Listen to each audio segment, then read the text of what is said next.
Hello and welcome back. So in here, let's look at a few things. Let's make a few of these buttons actually functional. So we will do so in the header. So let me go here and let's find the admin header right there. Okay, so you can change and remove any of this stuff that you want. That's up to you. Now what I'm looking for is the logout page, so I'm just going to search for logout. So logout page right there. So it's sending me to the login.html, which is not what I want. I want it to be taken to the logout page. So only thing is here I will put root like that. So that should suffice. Let me refresh and let me just select it because I don't want to log out. And down there I can see that the link it's taking me to will actually log me out. So that's good. Here we're supposed to send this to the home page. We've named it eShop. So this is the one right here and it has a link right there. And so let's edit that. So one thing you could do is just select .html here and try to find all the versions of .html that are there, and then you can edit them. But I think we'll go with one at a time. I think that's still good enough because a lot of these are not even supposed to be taking someone to the index page. So let's go to, where did I put that? What was the link I sent last time? Okay, so that was the logout. So what I will do is remove .html here. In fact, just remove the index page. So all I will do is just echo the root. That should do. So let's try that.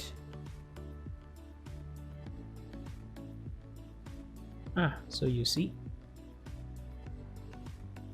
oops, we've gone too far. Where is our admin page?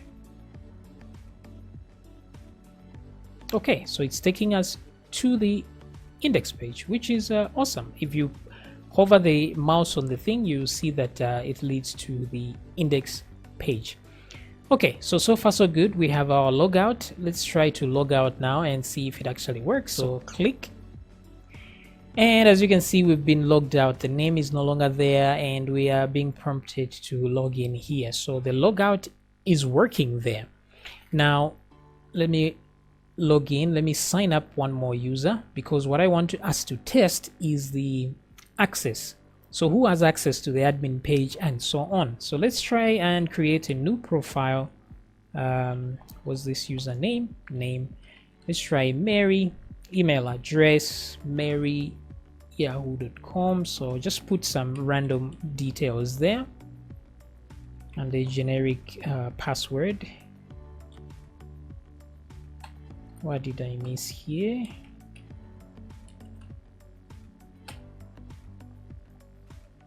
Okay, so let me log in as Mary.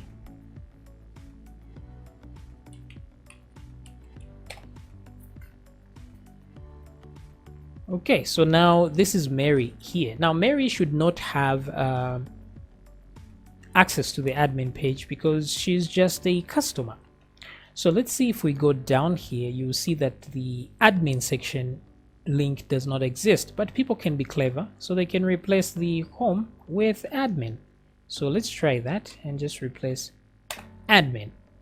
And now Mary has access to my admin page, which is totally what I don't want. So how do we solve this problem? So easy peasy. So first of all, let's make sure that let me use Sublime Text here. If I go to app and I go to controllers, there is one place that we actually added. Was that the home page or it was the profile actually? So in the profile we added this check login and then we added true for a redirect because we had to update that to focus on the redirect and so on. Now, what we could do is add what is called, because there are different types of people here, we want to allow access to the admin but not to the customer. So what we can do is give it a list of types that are accepted on this page, and then if the user is not part of that type, then they will be denied access. So what we can do now here is to go to the, let me see the admin controller. Okay, so there we go. So in the admin controller, let's put true for redirect, but let's go, and what I want to do is being able to add an array of people. So I wanted to add something like, for example, admin here to signify the type of person that can be allowed access here, but sometimes there may be several types. So instead we will convert this into an actual array. So now it's an array of admin, so only admin is allowed here, but if there were many, you'd put a comma, put the inverted commas, and then put that next, maybe it's accountant or something like that. So for every page you put the type of people that will be allowed in here, you put them as an array. So now let's update our function to suit what we've created here. So I will go to models because that's where our function is, and I'll simply search for this function. That was check login, right? So there's redirect, but then I'll add one more thing here. So then we'll say array, or what do we name this one? There's authorized or allowed, maybe. Allowed is equal to, let's set this to an empty array. Well, that was way too much, so I just needed that. Okay, so these are optional values because of the way they are assigned to something. So allowed is an array, an empty one, and then I will put is equal to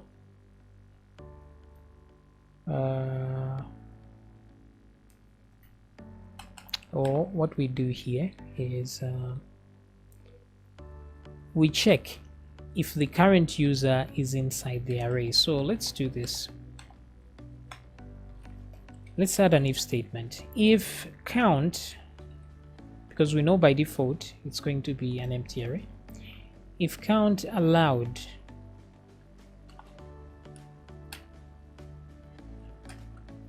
is greater than 0, meaning there's at least one name in the allowed there. So let's put some logic there. So at this point we will say if count allowed is greater than 0. Okay, so at this point we can do something.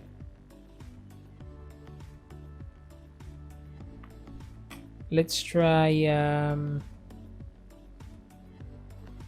else statement here as well, and then in the else statement we will redirect the user to the login. I think it should just be automatic. If there's a set of people allowed in here, the redirect should happen by spontaneously, so but we'll leave it there for now. So here what I want to check for is if there is more than one item in there, and in array. So let's use the in array function. So what are we looking for? We're looking for the current users rank, for example.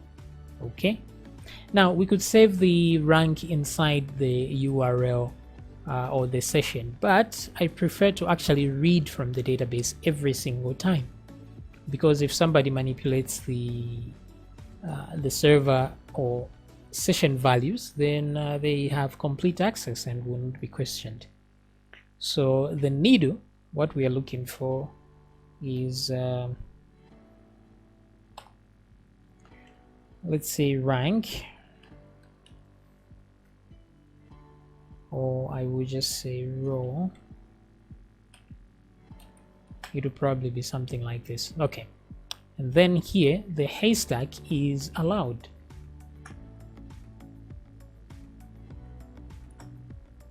So let's create the logic here to find this.